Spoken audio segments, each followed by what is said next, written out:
How is everybody doing today? Welcome back to another episode of Boys in the Zone. This podcast is brought to you by the Grid Network. And as an affiliate of the Grid Network, I have another Grid Network member here with me in the Boston Sports Summit, host of the show, Tim B.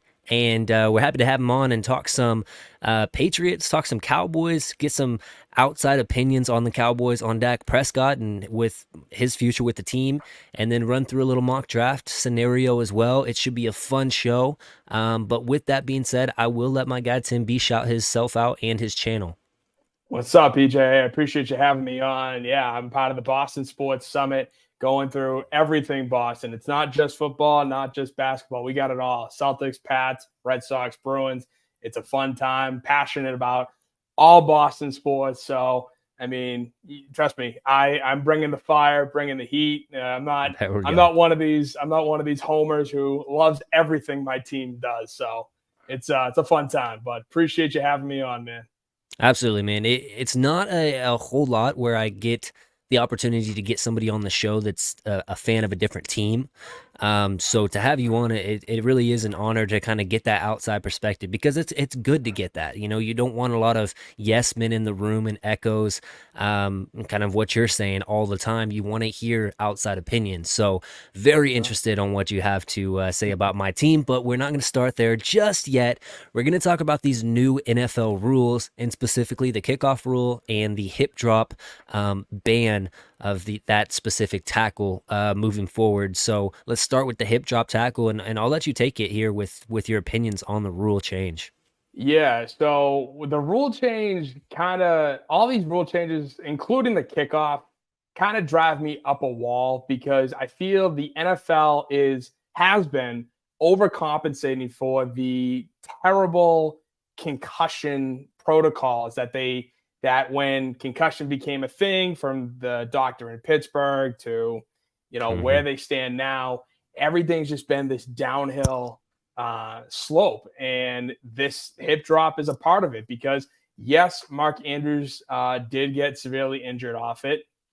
And Tony Pollard as well. You had the quarterback, I want to say Geno Smith, when got the hip drop out of bounds, the late hit there. So it's a thing, but it's not been this prevalent issue. I think the NFL, should really concern themselves with that leads to injuries, because in case everyone wants to forget, and from all the sports talk I've listened to over the last couple of days since it got approved, was no one's brought up the ending of Super Bowl 34, where that was a hip drop tackle on the 1 yard line against the Rams and Titans. Can you imagine the Super Bowl? The guy got stopped on the 1 yard line. You think you've won the game, and all of a sudden, flag, untimed down. Tennessee has the ball at the 1 yard line. Like, how stupid is that? And it's not like that wide receiver got hurt either. He popped right up and just felt awful for not scoring. So that's why, to me, everything is just in this vacuum where one superstar guy gets hurt, ban it, ban the tackle, ban whatever, because we can't have our superstars getting hurt. Meanwhile, everybody and their brother is, tearing their hamstrings, pulling their hamstrings, getting their knees blown out because they can't hit up high anymore. And every single NFL player you ask says they'd rather deal with the concussion than have their knee blown out. Yeah, that's a good point. I got to shout out my guy, Engineered Psycho, in the chat. Says, "What's up, EJ? Wanted to stop by and support it." He also commented, and he says, "I think that this rule change with the hip drop is a good one. Long time coming. I am kind of against the change to the kickoff, but I do understand what we want. That we want to." I don't know. I guess he didn't finish that off. Anyways, we're going to get to the kickoff thing. I got to shout out my guy, Doug, as well. He says, "What's up, EJ? Glad to see him in the chat." Hasn't been in the chat the last couple shows, so I'm glad to see him back. Got to shout him out. With the hip drop thing, I kind of look at it almost like a clear path foul in the NBA. Like, most of the time, you're out of position when you're going for these hip drop tackles anyways. You're not really in the right position, so it's from a bad angle, whether it's you getting pushed by a blocker and then you just trying to reach out and try to throw your whole body weight into a tackle when you're really out of position, or you're chasing from behind and you're just and I completely understand like the players that say, how else are you supposed to tackle them from behind? However, you could dive at their feet. Like there's other things, and it's one of those things, man. It's a gray area for It's the hard, officiating. It's gonna be, especially especially. this upcoming year. It's gonna be very very hard to determine what is and what is not a hip drop tackle. And you already know the officiating was so bad for really two years straight now, and I would probably say three, Mhm. where I've really paid more attention to. Um, but I think it's necessary to keep the star players healthy, like the Brady rule. That's exactly what we're talking about right here. Star players have gotten hurt from this exact tackle. You don't want to take, like, imagine if Andrews didn't get injured that entire year for Baltimore. Yeah. How much different would he have been a factor in the playoff games, not rehabbing from that same thing? It's one of those things you have to look at and understand, like, this is an offensive driven league because that's what drives the ratings. And so the owners and the people that are calling the shots are always going to side more with scoring. And you eliminate this tackle, it makes defenders obviously have the disadvantage, but they want to see points anyways. So it's pick your poison kind of a thing. 'Cause nobody wants to, regardless, like, yes, that was a great play that you brought up, Super Bowl 34. Where the Titans are stopped right there. Um, but in the same respect, you have to understand nobody wants to watch a 10-3 Super Bowl either. You know what I mean? And uh, well, I'll let you, since you look kind of No, animated there. Go ahead. well, of course, because 10-3 Super Bowl is, fun for me, especially since we came out on top on that one. But Yeah. um no, and actually I think it was 13-3 final score. But regardless, I know what you meant. And Hmm. the only thing though I would push back on it is you're right. It is an offensive driven league. Everybody wants to score points. But like we're seeing in the NBA, it's not always about points Yeah. because the All-Star game has just been absolutely atrocious, and they nearly put up 300, and nobody tuned in, nobody watched, nobody cared. And yes, it is an All-Star Yeah. game, and most All-Star games now are outdated and stupid, especially since back in the day, the whole reason you had an All-Star game was because you know I couldn't watch what happened to anybody in LA. I couldn't see any guys in Dallas, stuff like that. That's why All-Star Hmm. games were so important, because the TV deals weren't where they were for sports in general. But the whole idea that offense is what everyone wants to see, that's true, except for when it gets to that point. And I think we're kind of teetering on it in the NFL, because basically, and I'm not even talking about the rule at this point. I'm just saying in Hmm. general, defenses don't make a stop. Hell, Patrick Mahomes drove in 13 seconds to get a field goal. You're Yeah. telling me that, you know, 15 years ago, he could do that in 13 seconds? No, he couldn't, because defenses were My allowed more. Well, my real question is, like, how far does it you know twist the thought process of NFL front offices, because that the game is shifted to more of an offensive game. Does that affect your drafting? Like, are you less inclined to pick a defensive player regardless of how good they are, for the potential of having four stellar wide receivers or a great offensive line where your quarterback can literally sit in the pocket and cook some waffles or something? Like, it's one of those things where it's like, how does this affect the game going forward when you continually make these rules that are in the offensive favor? And I completely understand that point. However, the hip drop tackles are like once every so many tackles. You know what I mean? Yeah. It's not like the you can never go low on a quarterback thing, because as a pass Yeah. rusher, that's your entire thing. Like, sometimes the offensive tackle literally pushes you in the back as you're going through to try to push you wide, and you just end up close to the quarterback's Yeah. legs. So yeah, I definitely understand the defenders that are um kind of like, whoa, this takes out another, way that we can bring down a Method. player. That's completely understandable. But for me, and especially with seeing Tony Pollard go out in that game, he was one of the only people that were even doing anything against the San Francisco 49ers during that playoff game. And, Hmm. we've seen Dak. I don't think that the Dak one was necessarily like a hip drop tackle. It was just one of those things like a dude's entire body weight fell on his leg and it snapped. So, and what's the biggest thing with the hip drop tackles is that exact thing is it's just lower leg things. It's weird, man. I Yeah. don't know the solution to it. You either take it out or you try to leave it in and hope that people don't get injured when you've already seen that they do. So, anyways, moving on to the kickoff rule, and actually, let me read this comment here by my guy Ruben. You can drag someone down from behind still, just can't point the hip down like riding a horse side saddle. That's some verbiage used in the rule from articles I have read.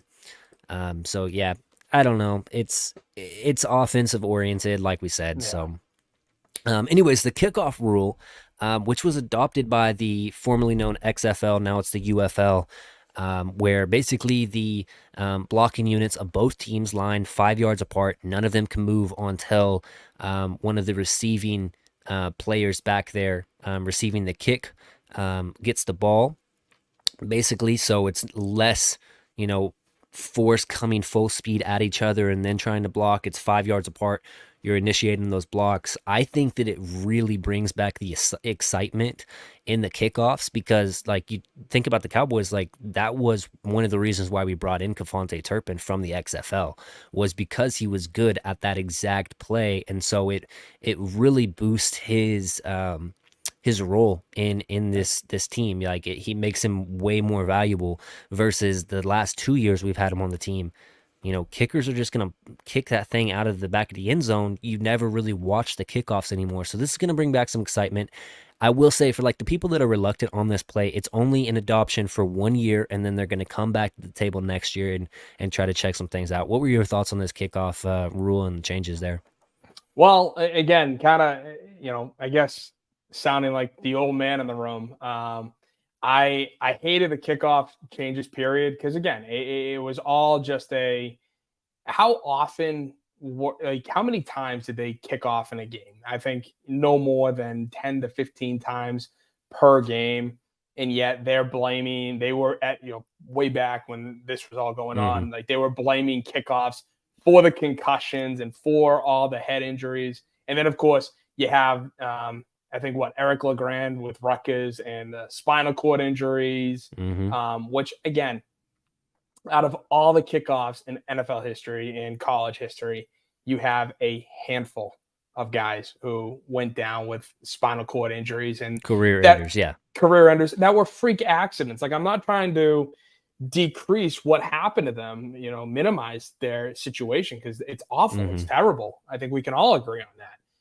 But to sit here and say, okay, the kickoff should be outlawed because of it. And that's what they've been trying to do for years. And now that they're bringing it back to some degree, yeah, I think it's definitely going to be more exciting. I would argue just bring the original kickoff back because you don't have the Saints in '09 win that Super Bowl, in my opinion, if they don't have that surprise onside kick. Yeah. Um, but No, I will say, like, out of this rule or last year's rule, I'm picking this rule. Now, mhm, kickoffs as they were in past early 2000s and stuff like that, I'm going back to the original rule and how they do kickoffs because I feel like that's more true to what the game was and it took that special element to the game completely out. Now, my guy Doug does bring up a good point here. Kickoff rule is stupid because now you can no longer onside kick. Now, you can onside kick. That isn't true necessarily because you can. However, you have to tell the officials, which brings out the surprise nature of an onside kick. We saw that in a Super Bowl with the Saints versus the Colts, I believe, and where yep, Sean Payton comes out and does it right out of halftime and catches the Colts by surprise, gets the ball back, and then drives the length of the field for the touchdown, I believe. So it's one of those things where it's interesting because you're taking out another element of surprise from, if you have a really good special teams coordinator and they want to surprise an onside kick coming out of the out of halftime or whatever it may be, whatever case, it does take that out, which is an interesting aspect that we haven't really touched on. What were your thoughts on that? Yeah, and that just goes back. I mean, hell, one of my all-time, in my opinion, the greatest kickoff return in NFL history came in 2010, Foxborough, Mass, where Green Bay kicks a squib kick to Joe Andruzzi, this big offensive lineman, number 63. If you've never seen it, look it up. It's one of the biggest, funniest kickoffs you will ever watch because he collects it at, I want to say like the 15 to not that deep. About actually, yeah, 15 to 25 yard line, somewhere in there. And Mm-hmm. somehow this offensive lineman is able to run. Did I say Joe Andrews? It's Dan Connolly. He runs all the way from his own 15 or own 25 to the Green Bay 5 yard line. He sets New England up for a goal line possession. This offensive lineman somehow is holding the I'm gonna ball have like to check this. that up. Oh my That God. seems like a legendary play. It was in 2010. It was one of the funniest Oh, plays I think I actually have seen that now that you're bringing it up. Yeah, I he thought this was starts like off a like way back, this. like early 2000s. Okay, yeah, Oh, I feel no, like no, I've no. seen that then. Yeah, He he was an starts off offensive like lineman. I this. I Yeah. always thought that guy was a fullback. No, he's like 6'3", almost Okay. pushing I'll 310. have to go back and check that out. That seems like a funny play. Yeah, but Doug that's Doug oh, does sorry. bring up though, only in the fourth quarter when you're losing can you try the onside. I haven't read the rules completely.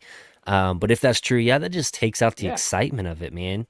and Just go that's back to the original rule because you have better medical technology. You have better data of, hey, if we try to figure out if, we put both of those guys at the same 5 yards apart, how much of a difference is it? 10, 15? You could edit the rule so much that it's like, okay, this is that sweet spot where it's, if like a 20 mile per hour car wreck is not a big deal, but when it jumps up to 45, so you got to figure out the mid ground, where you can try to figure out, the best chance for both the defense and the receiving team, um, to have a chance at it being fair. Because now with this rule, and I like it because it brings back the excitement, and I have one of the best kick returners in the league, in my opinion. So I'm like, yeah, Kavase Turpin, there you go. but no, it's another, like, it goes towards the receiving or the offensive side, more so than the defense, because they're starting at a stopped position, whereas the receiver is going to be able to go full speed and get 15 yards without ever being touched. So I I don't think know. Speak on that, man. Yeah, so I think one of the, again, outside of me going as old school as possible, wanting to bring back the original kickoff, I think the excitement you can get from this, because outside of Turpin and maybe one, two other people in the league, no one has experienced this play at any level. And Mm, so special teams coordinators can get so creative out of this and figure out what to do, how to position their guys. I think it is ridiculous, though, to have them 5 yards apart. If hmm anything, I think it should be, 15, because I think what's going to happen is you're going to allow for more. It's not going to be as, brick wall as you might think. I think once guys start pushing and moving, the returner is going to be able to see the hole, and you're going to probably have, I would argue, a lot more kickoff returns, especially if you can get one of those like super fast guys. But, hmm for that reason, yeah, I'm excited for it because the kickoff is part of the frigging game, you hmm know?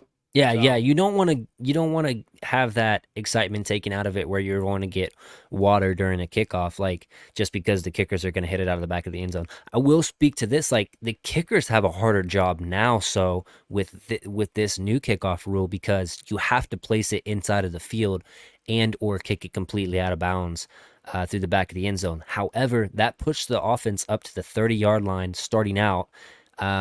Instead of the 25. And then if you kick it out of bounds or you don't put it into play, which is I want to say it was within the 25 and the 0, or maybe the 20 Yeah. and the 0. If you don't put it in that play, the offense automatically goes to the 40. So it's a big thing that the kickers are going to have to really work on their placement of kicks, because it's almost alongside of like punters. Like, they really work on their placement of the punts more so how far can I boom this.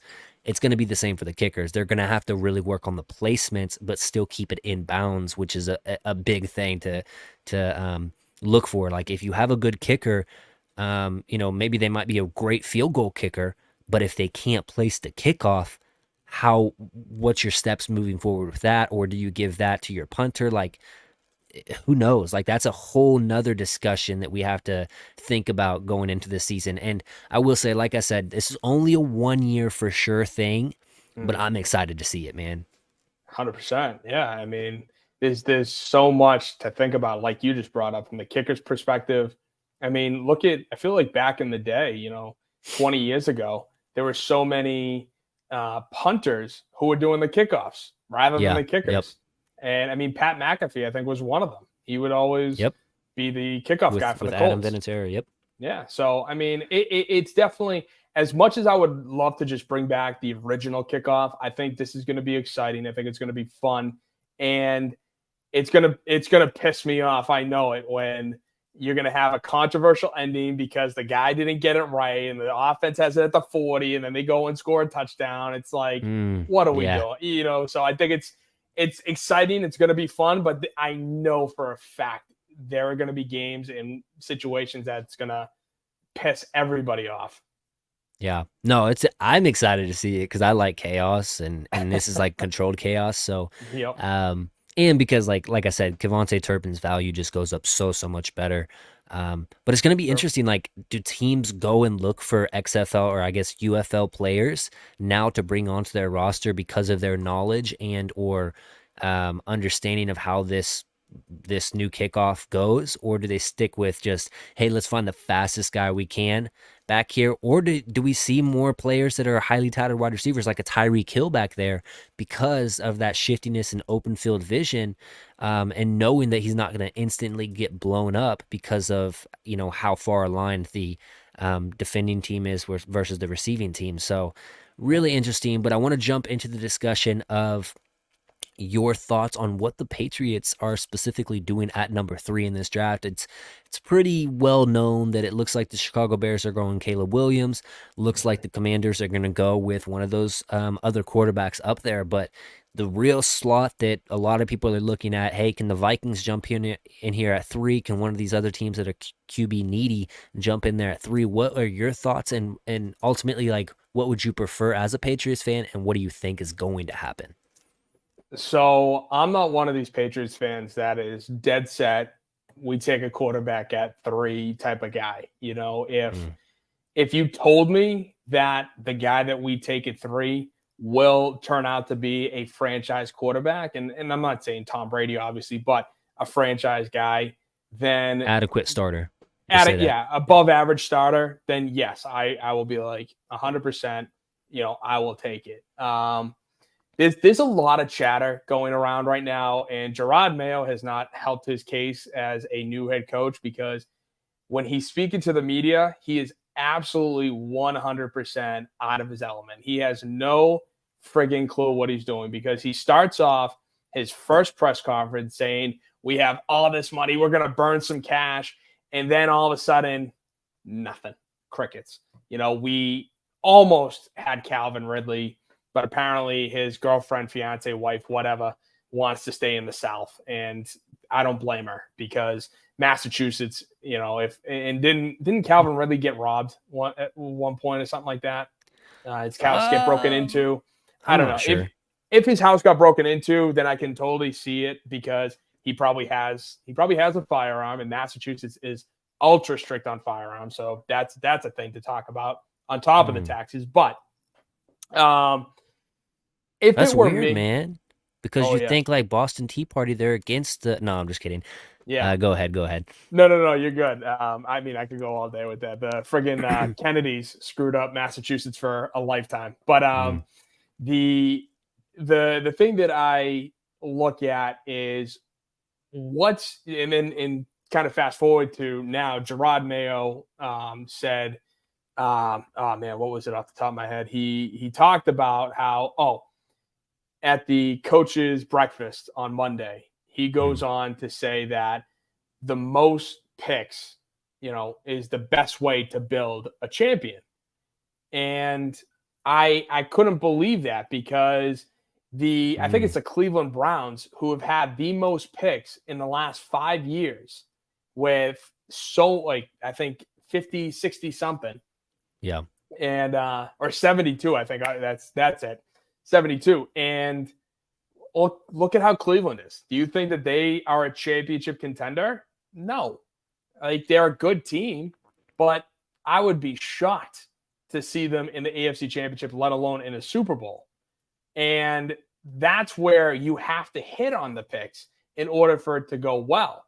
My thing is, I want us to trade out. If Minnesota offers us 11, 23, next year's first, and maybe throws in, one of their young receivers, I doubt they would do this. Like, this is a Godfather offer. Like, if they threw in Jordan Addison, I know they love Addison, but hell, I would even like 11, 23, or 11 in Justin Jefferson. If they threw in 11 Justin Jefferson, they keep 23. I would be good with that because it solves our wide receiver issue and we can move back. We don't have to worry about what's going on, all this craziness, because now you have Washington talking about J.J. McCarthy. They were on Jaden Daniels. Now it's like, it's just, you know what? Let's push it back, because I actually like Michael Penix, to be honest with you. I know he's got all the injury history, but he has probably the best ball out there in this draft. So, yeah, I'm interested because, like, for me as an outsider looking at the Patriots, regardless, you drop a rookie in there, I don't think that your team around him is going to be good enough. So agreed. I kind of agree with the Mayo idea of things of like, hey, let's get a bunch of picks and let's build the team up around him first, and then in another draft here soon, maybe we can have the ammunition to go get a good quarterback, and or we can continue to build this thing up. And I don't necessarily love like the third quarterback option. I think that Drake May would really do well if he were to sit behind a quarterback for a little bit. And Caleb Williams, I feel like, is going to be good. They've really revamped Chicago's offense. You don't think he's going to be good? No. Okay, listen, well, I've gone to this argument a bunch with a bunch of people. That dude has a massive head problem, and I don't think I couldn't care less about his talent. His talent's phenomenal. I'll give him that. But his head is so far out there, so soft. He will not survive in the NFL. I think that, sure, maybe he has a big head, but honestly, I think that quarterbacks probably in general have a big head about them. Not ego.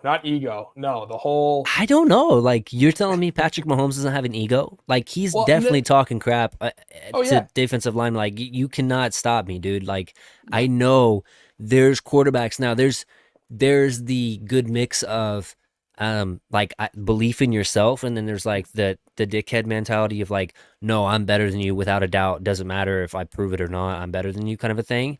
I like, as far as Caleb Williams goes, like, I think the media has blown it out of proportion with him a little bit. I think that he's very talented. I think he's the most talented quarterback coming out since Trevor Lawrence, and I think he's better than Trevor Lawrence coming out, in my opinion.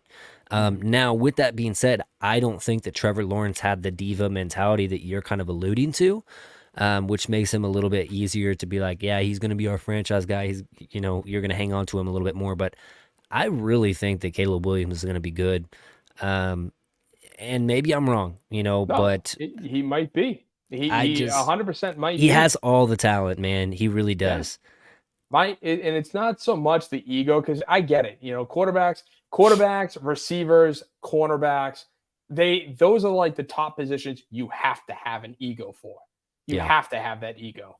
But what I will say is I was very skeptical of him running into his mother's arms, like, not just crying, like absolutely sobbing, talking about how he wants his team wants part ownership in the team that drafts him, going on talking about how he wants to, I don't think that I huddle don't with think his that that was dogs legit. and watch his story. Again, I'm just, the report was out there. I'm not saying he said it or anything like that, but it was out there.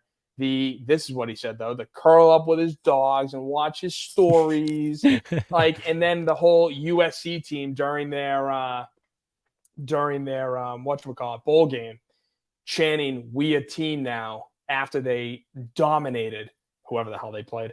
But that's saying "we a team now" kind of without that kid on the field. That was a little eyebrow raising on top of everything else that happened this past season. So that's why I'm kind of like, here's my really thing is skeptical.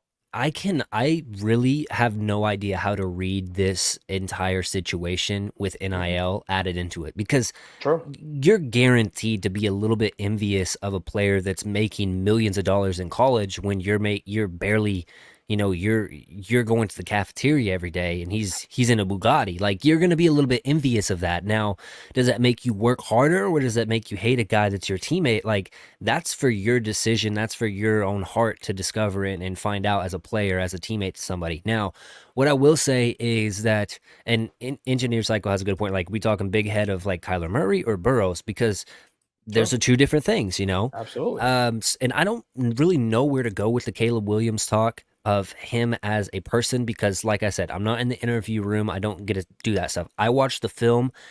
As far as film goes, talent-wise, he can make every throw. He has good ball velocity, puts it on the money a lot of the times, like, can make those Patrick Mahomes-esque plays, really good at escaping out of the pocket, and he had to be because that USC O-line was absolutely terrible. Trash. And I think he made the best out of a okay position. I really do. And we saw that at Oklahoma too. Like, he was coming in at a freshman, like, he was really good for Oklahoma as well. Spencer Rattler sucked. No, that's true too. But beside the point, we kind of got off on a little tangent here. Oh, sorry. At 3 though, with what I kind of am feeling the Patriots should do, there's no guarantee that if you take Marvin Harrison Jr., he's going to be a stud just because of the history of the Patriots drafting wide receivers. No, I'm just kidding. I decided to throw that in there. No, you're good. Yeah, you're right, man. No, Marvin Harrison Jr. would be a monster. But like you kind of alluded to, like, if you could get a Jay Jettis from the Minnesota for pick 11, you swap, 3 and 11, you still have ammunition if you really wanted to go ahead and use your second to trade back up to the New York Giants pick, and you could still get a quarterback as well. It just might not be the third guy, So I probably would trade back, but I'm interested to hear what you think the team will do now. So that's the thing. Like I said earlier, and yeah, with that, I think it's more Murray than Burrow. But again, hold on. I gotta shout out my guy Vince, who's also in the chat, always in my chat. Just appreciate your support, buddy. Guys, if you're in the YouTube side, please do leave a like.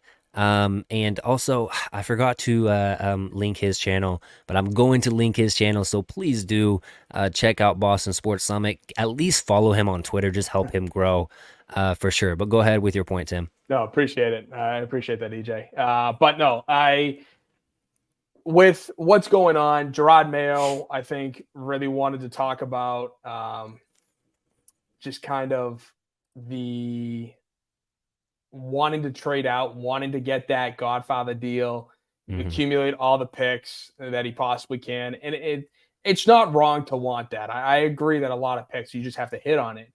But then the very next day, today, I feel like today's Wednesday. I don't know why. Yesterday, Robert Kraft comes on and says that he wants a young quarterback. Now, he didn't specify where he wants it, but the dude, especially recently with the whole dynasty issue on Apple TV and how one-sided that was, it was just, my fear is that Robert is starting to be Jerry and trying to take personnel control without, like, here's the thing. At least Jerry owned it. He's like, no, I'm the GM. Like, this is mine. Yeah. But Robert is trying to play this sneaky little game where he's like, I want a quarterback, but I'm not going to dictate, that everybody wants this Yeah. or dictate how the team makes up their mind. Yeah. And that's what, He's the snake in Eve's ear. Yeah. thank you. And that's what's scaring me because I think that Elliott Wolf and Gerard Mayo have to figure out what is the best thing for the team. Now, I think the whole trading situation, trading out of number 3, is going to depend on what Washington does.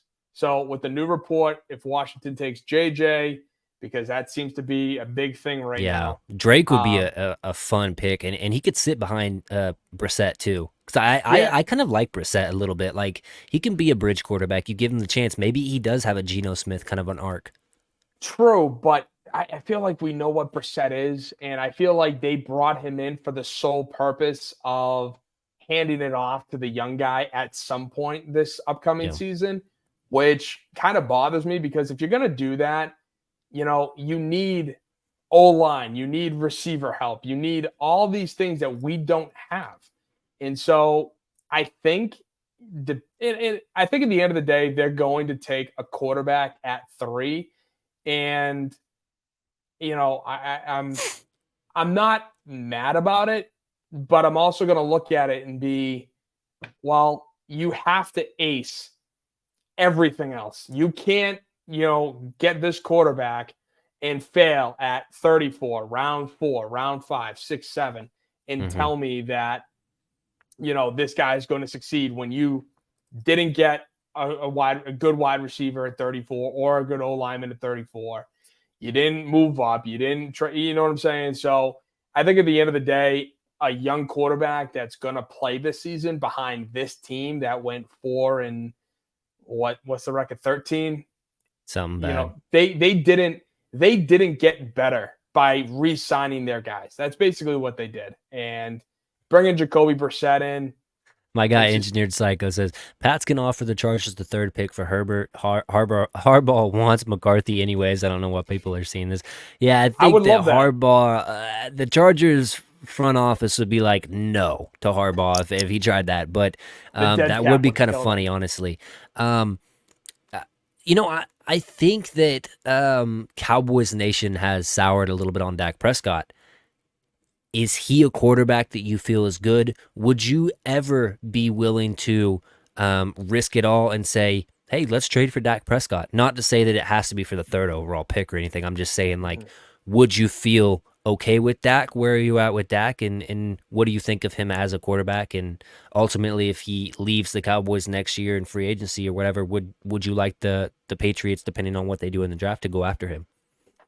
Well, So I like Dak Prescott as a regular season quarterback. You guys haven't had a playoff quarterback since Aikman. And, even with Tony Romo, again, he's the same thing as Dak Prescott. And the worst part about it is I think Dak Prescott at multiple points, and maybe not last year because I know Bryson and I kind of got into this a little bit with, didn't have much to expand on, but when I think Dak Prescott has been given the moon and has not been able to succeed. He's had at different points, maybe not last year. I think he's had that great O line. I think he's had an excellent receiver tandem, 1, 2, and 3. He's had the number 1, the number 2, and the slot guy. And for some God unknown reason, they have not been able to get over the hump. And with Belichick being fired, I was full-blown ready to be a Cowboy fan as my second team because I thought Bill would have cleaned everything up. And if you guys fired that boob, Mike McCarthy, you would have been able to bring in Belichick. Belichick would have got everybody on the straight and narrow, and it would have taken off, especially with Micah Parsons. I can't imagine what Bill Belichick would do with Micah Parsons. It would be like LT 2.0 for him. I think you are onto something a little bit here with the Dak thing is like no question about it. Like he has to be better in the playoffs. I completely give you that. I agree 100%. Now, I won't say that he hasn't had good offenses. But my thing is, I don't think he's ever had a great defense. Minus, you could say last year at the beginning of the season, like they were crazy, but by the end of the season, we had holes at linebacker. Guys got injured. We didn't have Trayvon Diggs. We didn't have a really good defensive tackle. Jonathan Hankins, he's good. Love the guy. Follows me on Twitter and stuff. But at the end of the day, he got injured and then came back, and it was a little too late, kind of a thing. My thing with Dak, I wonder, and I'm offensive head coach guy all the time, but I wonder if he would succeed better with a defensive minded head coach. Like, I don't think Russell Wilson was ever that great, but you build an exceptional defense and then you give, where the pieces may lie for Russell Wilson. I think that's kind of the trajectory Dak is in. I think that Dak can do more with less, but I don't think that he is that good at quarterback that he can take just an offense without the defense and go crazy stratosphere wise. I think that it needs to start with the defense being as good as possible where they can get consistent stops. And then one of these, 4 or 5 drives, Dak's going to break through and get kind of in a rhythm and really start attacking. I don't see him in the Mahomes cloth. I don't see him in the Josh Allen cloth. And I know Josh Allen, everybody talks about his turnovers and all this stuff. Guys, you've got to look at the turnovers that Josh Allen has on third downs alone. Josh Allen throwing it 50 yards down the field is the equivalent of a punt. Like, let's chill on that for one aspect. But what he does as an offensive playmaker for that team, it's better than what Dak does. Now, I will say Dak is very good at, figuring out what the defenses are in. He's kind of in that Brady Manning tier now that he's later on in his career at getting things set up in the line. I just don't think he has the arm talent to fit it in all the time where it needs to be. Sometimes he can get confused in coverages because he thinks like he has that supreme trust. Oh, I know what they're doing. I've already seen this. And a crafty defensive coordinator can get him tricked by just shifting safeties like this at the snap, and Dak doesn't see it because he's reading his reads, and then boom, it's an interception. So where I'm at with Dak is I kind of want to see him with a defensive head coach and build that defense up really good because I think Dak can do pretty well with a lackluster, surrounding cast. Now it starts, you have to have a decent O line with Dak, in my opinion. But I've seen him make okay players, pretty good players in the receiving game. Think about Dalton Schultz, was pretty good with him. Michael Gallup, whatever you may want to say. Dak was really good, pre-injury with Michael Gallup, especially on those sideline balls. Amari Cooper was one of those players that elevated Dak, for sure. But all the other guys, Ferguson, just going down the line, trying to think of these former wide receivers and stuff like that. None of them, other than CeeDee Lamb and Amari Cooper, in my opinion, were elevators to Dak. So I think he can do a little bit more with less, but he has to be better in the playoffs. Let's say the Cowboys called up New England and said, yo, number 3 overall pick, Dak Prescott, you can have him. No. You're not doing it? Not number Okay. 3. No way. All right. And then just thoughts on Jerry Jones, and you kind of alluded to it a little bit with Robert Kraft kind of turning into that old senile man who just stuck in his ways kind of a thing. Thoughts on Jerry Jones and where the organization is moving forward real quick before we jump into this draft? Yeah. I mean, it's like Jerry, to me, I think ruined the Dallas Cowboys. I think he got greedy, obviously with Jimmy Jones and the whole, that issue. But I mean, the one thing I respect about Jerry is that he'll tell you straight to your face, yeah, every single decision on these picks came from me or my son. Like there is no ifs, ands, or buts about it. Like, no, I'm not hiding behind a GM. I'm not hiding behind the coach. Nope, this is mine. Like, this is my team. I'm going to run it how I see fit. I played football way back in 1932. Like, it's that's the thing I respect about it, is that he's upfront. Robert has, finally let go of Belichick, who had complete control on everything. And I think he wants that. He wants that control now, that personnel control, but yet he's not telling us about it. He's kind of like He doesn't hiding want to be the behind the fall man. GM. He doesn't want to be the fall man. And the funny part is, Brady, Belichick were the fall guys. And now he thinks Elliott Wolf and Gerard Mayo can be the fall guys. He's sorely mistaken, because now the Patriots are acting cheap. And we always, up in New England, we blame Belichick for being the cheap ass. And yet now they're still acting cheap. And yet, and so who are we to blame now, right? Elliott Wolf? No. So that's where I listen, Jerry's crazy, but I respect the hey, it's my team. I'm going to do what I want. It sounds like we're both disgruntled at our owners, and we want them to spend some money in free agency. No, but with that, let's jump into this full first round mock draft. We're picking for every single team. I don't know if you're super into the draft and know about a prospects a lot, but you've probably seen some mock drafts. Caleb Williams, I don't think that this is a big far-fetched thing to put him at number 1, so we're going to go ahead and lock that pick in. Commanders is a little bit different. Do they go? I think they are going quarterbacks, so let's pull up the quarterbacks. Do they go J.J. McCarthy, Jaden Daniels, Drake May? I would lean on Drake May. Where are you going? What do you think?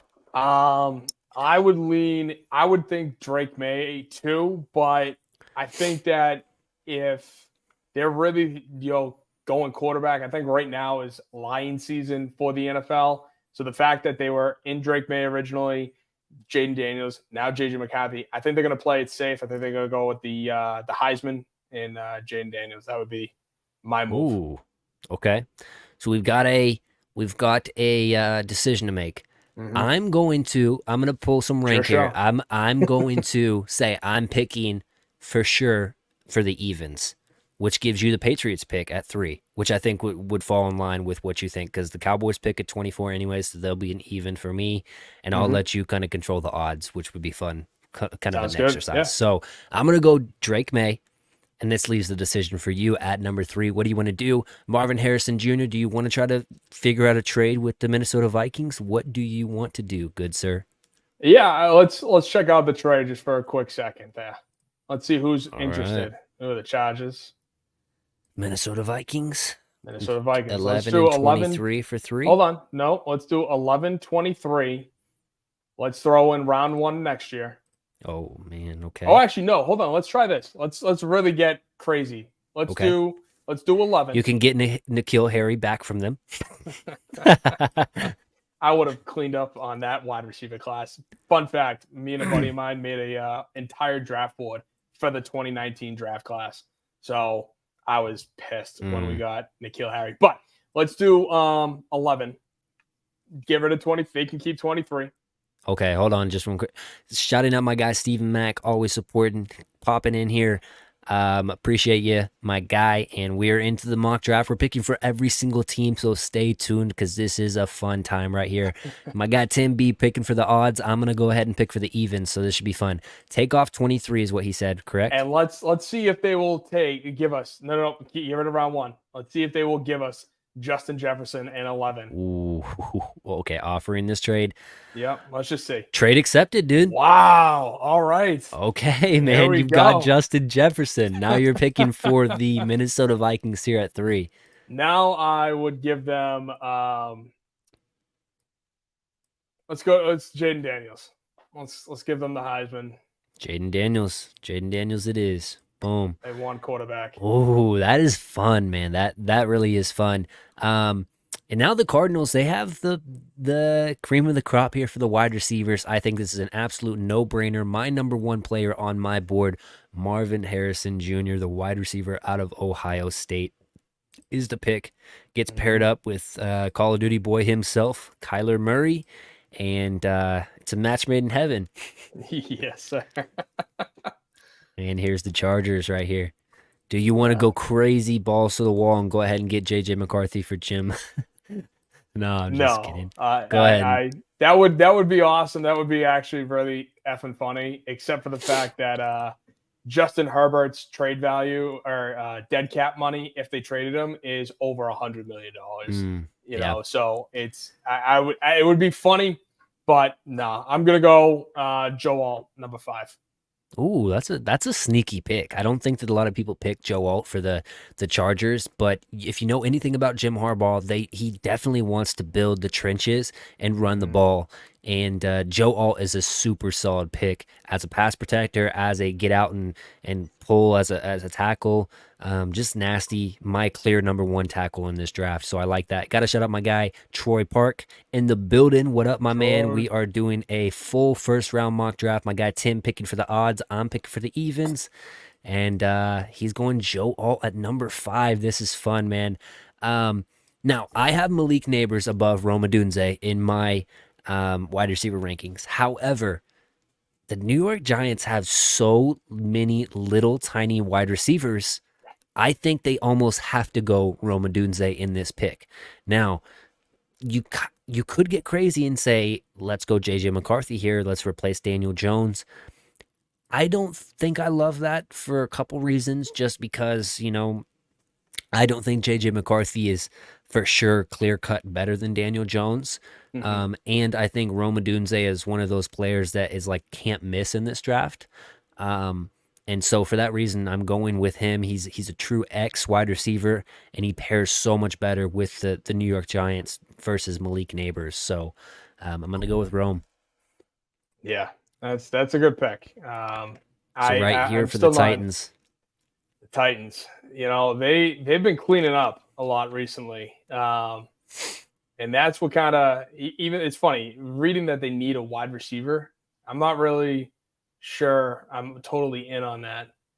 Well, they don't have very many good wide receivers. I mean, you're talking about Hopkins. It's pretty old. Traylon Burks really hasn't worked all that well out of Arkansas. But getting Calvin Ridley though, Calvin Ridley, sure, helps. yeah, but I don't know. No, I mean I get it. I just think that O-line is probably a bigger need for sure. yeah, I think O line or even on defense too. I'm looking at Byron Murphy. I'm like, that dude was a stud Hmm. at Texas, and Okay. I can't. I wish I could tell you who Tennessee's D tackles are off the top of my head, but um, I don't know. Yeah, let me go ahead and search him up real quick. No, it's a good one. It's a good interesting thought because obviously you want the best player on the board. You want the best available guy. For sure. And I think that if this were exactly to play out the way it has, I wouldn't be surprised if they go with Malik Neighbors. I actually think they just got rid of Derrick Henry.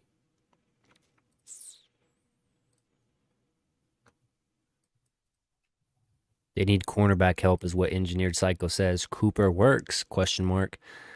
It's not a bad Yeah, one. I just searched up their defensive tackles. They're not good. Keontre Coburn, Quentin Bohanna, which is an ex-Cowboys, and TK McClendon Jr., All right, who really Byron plays Murphy. edge more Let's go. so. Texas, Byron Murphy. Okay, man. Byron Murphy there to the Titans, which would be very surprising to me. I feel like they're going to go offensive line, but Probably. I like the pick. I like the creativity right there.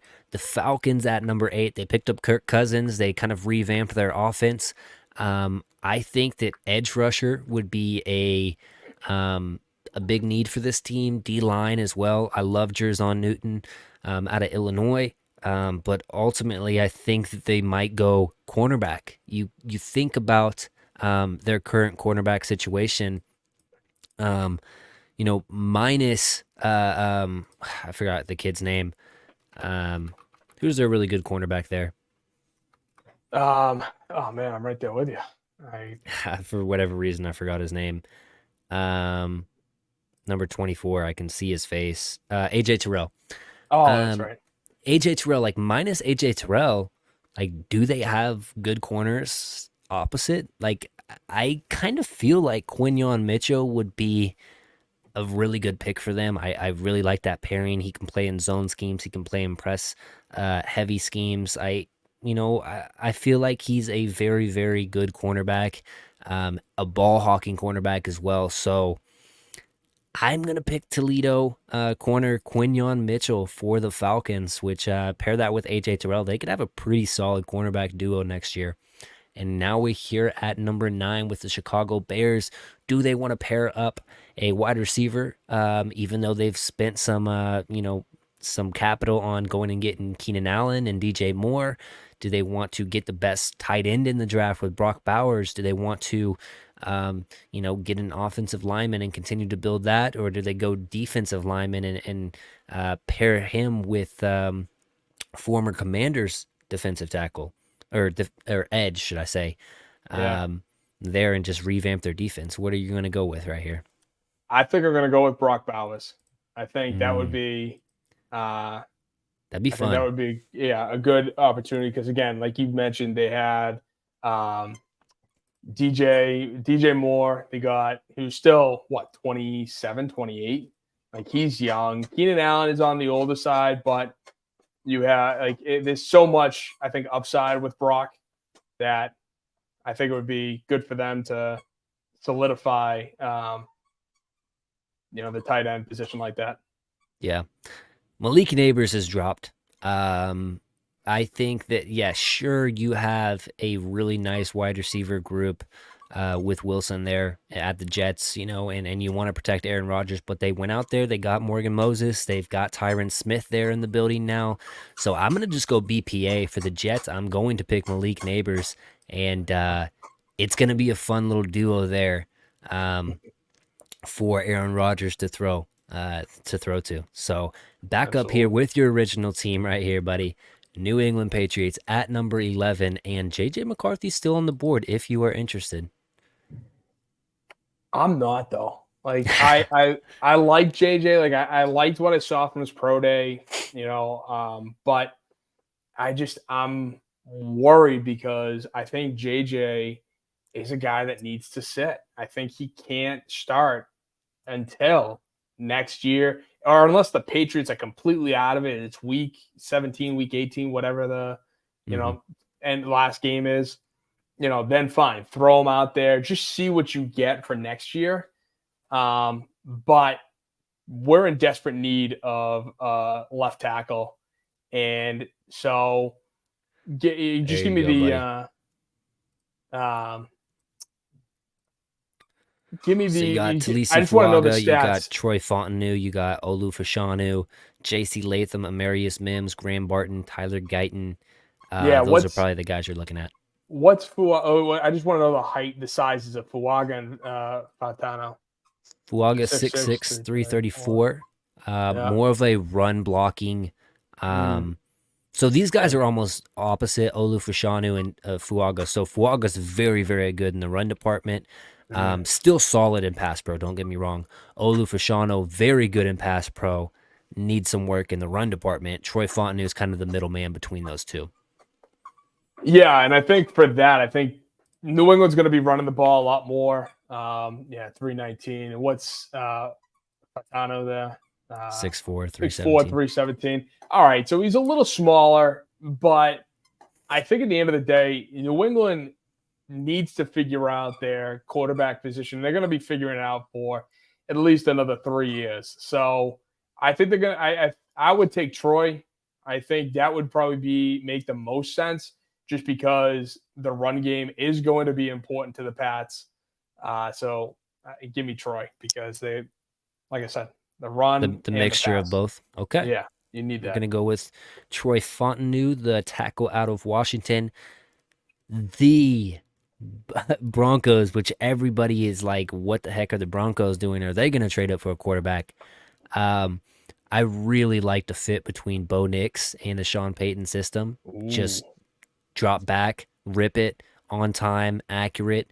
You don't have to have the biggest arm in that system. We saw that with Drew Brees. He didn't have the biggest arm.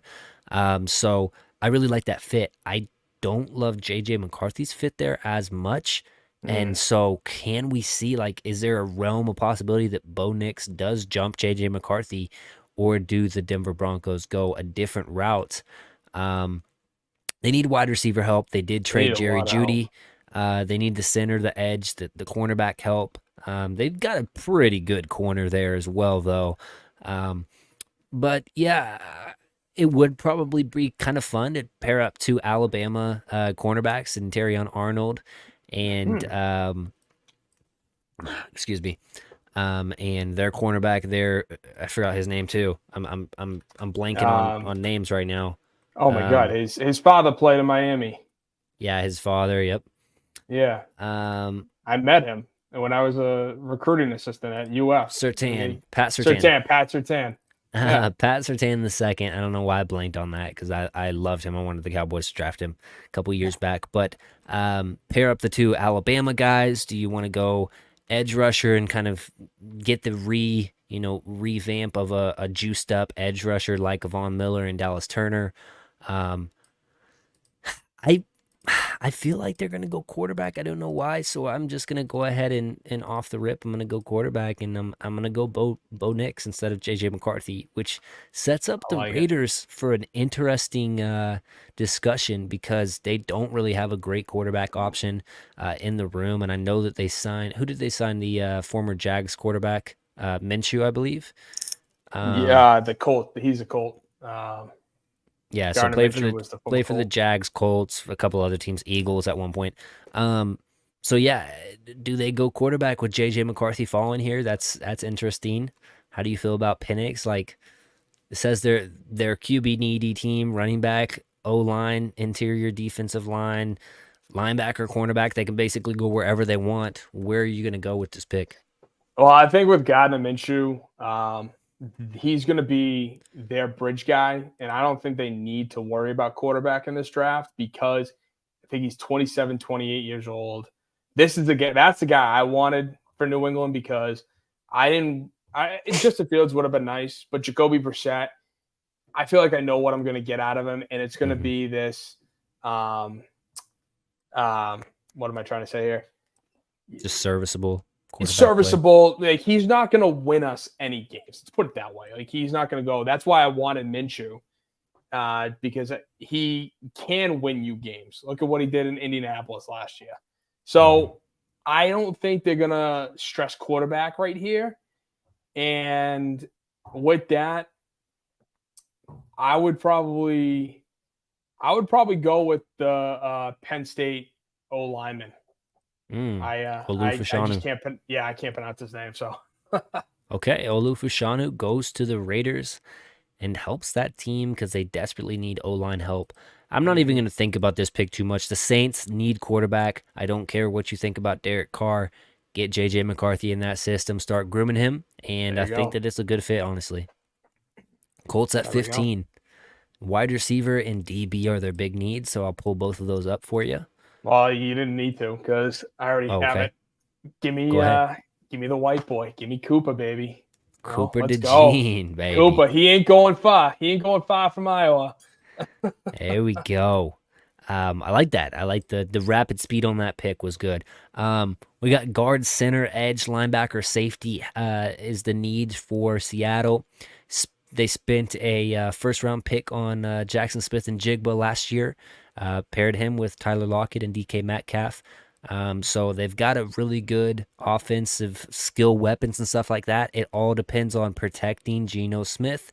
And Talisi Fuaga has dropped down the board a little bit, so I'm gonna just go ahead and lock him in there to the Seahawks. And I know that he probably isn't a true guard, but you shift him in there at guard because he is so good in the run aspect, and he can Mm-hmm. help your team instantly there.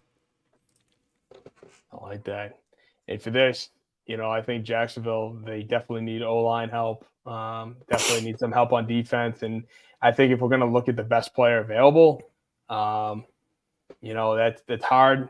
But I would give them Florida State edge, Jared Verse. Ooh, As a Gator watching him play, he was definitely helping Florida State with them. If it wasn't for the quarterback injury, they should have definitely been in the college football playoff last year. no, I like that pick. That's a solid pick. The Bengals, as much as they need tackle, Do they ever go tackle whenever they need to? No, they don't. So I'm not going to give them a tackle. I'm actually just going to go BPA Jerzon Newton, the really impressive 3 tech/1 tech out of Illinois, to the Bengals, and just solidifies that interior D line for that team and makes them all that much better. LA Rams up here on the That's clock now.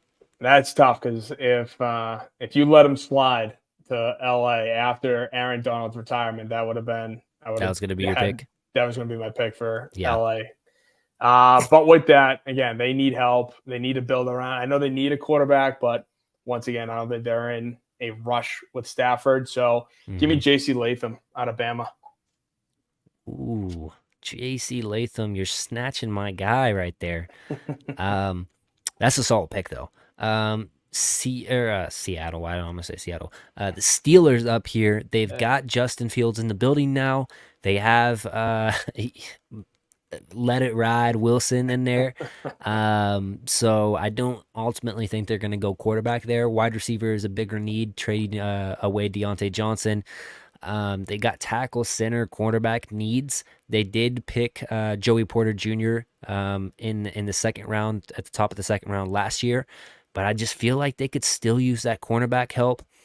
Terrion Arnold has dropped a little bit. I think he would be crazy, crazy good as a slot corner. Just his ability to read and diagnose, go downhill and pop players. I really like that fit for Terrion Arnold, and I feel like he just is a great fit for the Steelers and what they want to do as that hard nosed defense. That's a good pick. The Dolphins at 21. This I don't want to completely like put this on your radar necessarily, but if the Dolphins move on from Tua, Penix could be scary fun in a Miami uniform, throwing to those Waddle, Tyreek Hill, like that could be super fun. It could, and don't get me wrong, I think that would be very interesting. I just think that they are in love with Tua. I think Mike McDaniel, part of the reason why he wanted to go there was because of Tua and what he could do with him. And I think that's kind of why they need all the O-line help they can get. And I kind of want to go Jackson Powers Johnson, but I'm not sure if they They need don't a have a guy. center right now. Yeah. So then I was going to say, if I was just trying to pull up their roster, see if Former center or Cowboys left tackle, but guard Connor Williams was shifted in there at center for them, and he's a free agent still. So yeah, so I would think Jackson Powers Johnson would probably be the best. But it was going to be between him or Mims from Georgia. Okay, and you're gonna go. I'm going with the center. Yeah. Okay. Someone to protect up the middle for him. You're taking another guy that I like for Cowboys. Right here for the Philadelphia Eagles. They desperately need help in that secondary. They were absolutely awful. Bradbury, Slay, both looked their age last year. Keely Ringo got burnt all over the field. Same with the other Alabama cornerback as well. So I think it's almost a necessity to go cornerback. They have a pretty good one right here, Nate Wiggins. Kind of light on the lighter side, but was blazing fast, 4.2 40 speed, and he's another player that's he's kind of a little bit of a gambler, kind of like a Trayvon Diggs, but you put a little bit of muscle on him, and I think he's a really good defender, and helps their secondary out instantly, in my opinion. So I am going to go Nate Wiggins. Almost said Nate Newton, which was a former player for the Cowboys back in the day. Yeah. But now we're here. Comes full circle. Minnesota traded up. They went and got their guy Jaden Daniels at number 3. Right here, you might be looking at a wide receiver to kind of fit that role or fill that role that they lost in Justin Jefferson, trading him to New England. What are you going to do here for the Vikes? Well, that's what I was going to say. If that's absolutely where I was going to go. If they keep that, then I would pair. Get another LSU guy another LSU guy. Yeah. There we go. Just go LSU wide Ryan receiver Thomas Jr. Boom. Let's keep it the going. Cowboys are up. We've got this almost has to be an offensive lineman for the Cowboys, in my opinion. Amarius Mims is right there for the taking. You've got Graham Barton that can slide in at almost any position on the offensive line. Played center at Duke, played some guard, played some tackle, obviously. Tyler Guyton, transfer from TCU, but went to Oklahoma this past year. More of a raw player, but you can build on him. He's a demigod, kind of like a Tyron Smith was. So I've got my picks on that respect. I really would have a hard time not picking Laiatu Latu. He's just so good. Dallas Turner is just juiced up. I don't see him being here, but Cowboys are almost pigeonholed into a tackle, so I am going to go Amarius Mims, the big boy out of Georgia for the Dallas Cowboys, and that brings up the Green Bay Packers for my guy Tim B. The Pack. Go Oh, my Pack, guy, go, baby. the guy Ruben saying Guyton. Just I have a hard time with Guyton. I think he's a little overrated in my opinion, but Ooh, I digress. coming out of Oklahoma. Sheesh. I think with the Pack, they would be, if this is exactly how it play out, I feel like they'd be foolish not to go with Dallas Turner. The dude, when he turned it on, was just an animal at Bama. So give me Turner. Pick up Turner, pair him with Rashawn Gary there, and that's a pretty sneakily good duo. And they picked Lucas Van Ness last year, so you're building up that D line, and that's that's on brand for the Packers. Truthfully, it is. And I think that the Cowboys going one pick ahead kind of probably sniped their tackle pick for that team, so they go best player available. They get a really good one. Buccaneers here at 26. I think the Buccaneers would be an interesting team for a cornerback. So I'm going to pull up those corners. I'm going to pull up interior offensive line because they do need a center. So Zach Frazier is definitely in play for them. We could go TJ Tampa in Tampa. That would be fun. You could sell some jerseys that way.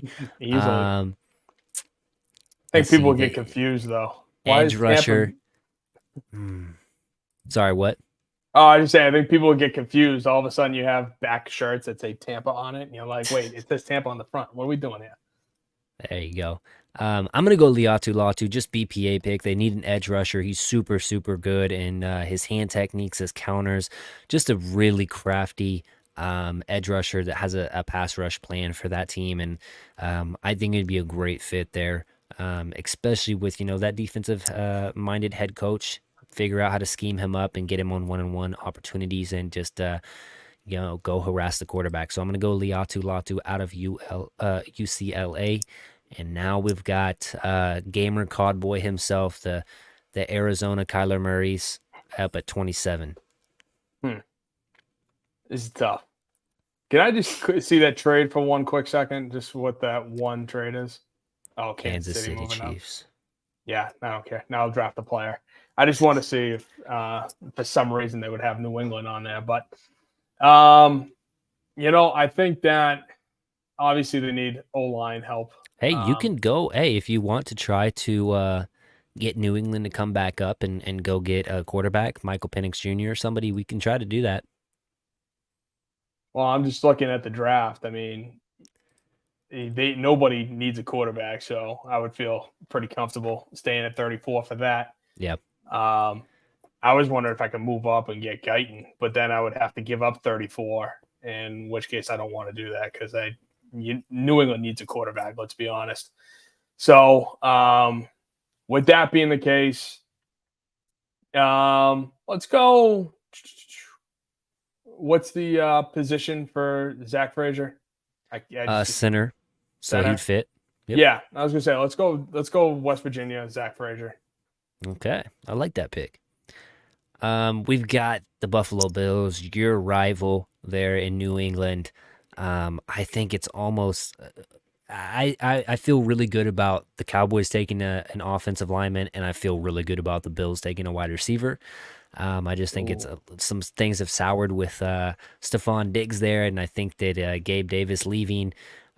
Sure, you've got the kid out of Boise State who's been decently good, Khalil Shakir, and they have some other wide receivers, but I think they're going to go ahead and get a bona fide guy that they feel good about in that offense, and I think a little bit different wide receiver than they've had as of recently. So I am going to go Adonai Mitchell, and I'm going to slot him in there. at with the Bills, man. I know that a popular one is the Xavier Worthy thing with the big arm Josh Allen, but I'm gonna go with the BPA for the wide receivers and go Adonai Mitchell for the Buffalo Bills.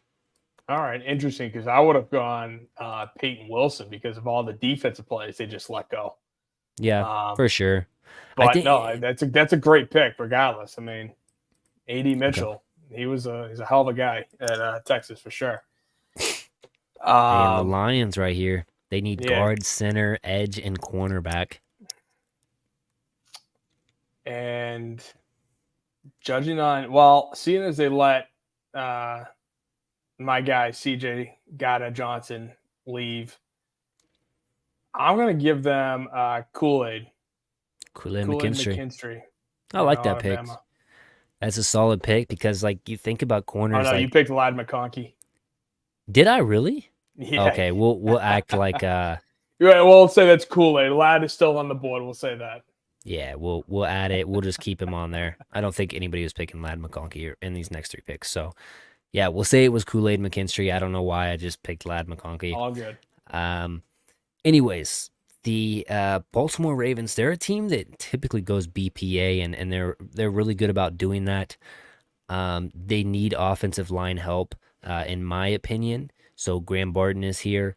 Wide receiver help, sure, they could probably do that as well. And let me pull up the wide receivers as well, real quick. Troy Franklin is there, which would be an interesting one. Mm. Um, Edges. Do I have a decent edge? I don't love that. Just based on the people that fell. I probably would have took Kool-Aid McKinstry here if he was actually on the board. Available. TJ Tampa would be a interesting pick, but at the end of the day, I think I'm gonna go with Graham Barton. Just go BPA. He can slot in there at any spot on the offensive line. You feel pretty good about him playing there. So it definitely feels like a Baltimore Raven pick. For And sure. the San Francisco 49ers are probably shooting themselves in the foot right now, seeing that player go off. But Tyler Guyton is still on the board. That's exactly where I was going to go. Okay, It was go going to ahead be and we'll Graham just Bond lock or it in. Tyler Guyton, whichever one. And now the Chiefs. Everybody and their brother feels like they're going to go wide receiver. Do you go Troy Franklin? Do you go Xavier Worthy?